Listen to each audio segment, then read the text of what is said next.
My name is John Michaels. I am a mentor at MINDDRIVE. I am a retired attorney and have lived in Kansas City for 45 years. Both my wife and I have been very pleased in that our three sons have really taken very seriously not exposing us unnecessarily. Our kids have been very protective of us. A couple of them are continuing to work by virtue of the fact that they are necessary employees, essential employees. They have nonetheless taken precautions in an effort to make the whole family safe, but in particular their parents.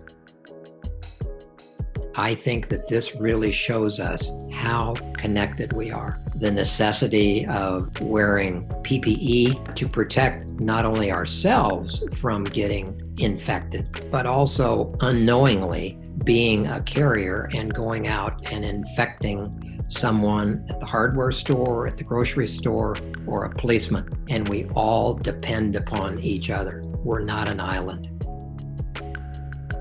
You have my undying respect for going in under very difficult circumstances, working your tail off and exposing yourself as well as those in your family or those that you live with to the possibility of being contagious. When I went to the grocery store earlier today, I thanked the cashier for coming to work. Those people are stocking the shelves, checking people out, returning carts. To them, we have to give our respect and our gratitude.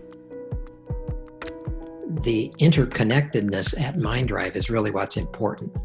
And that importance of relationships, it's a heck of a lot better when you're face-to-face. But what you're doing is, I think, the best that we can do under the circumstances. Because none of us know, is this virus going to come back next fall? What's the economy going to be like when the stay-in-place orders are lifted? It ain't going to be rosy for a while, you know?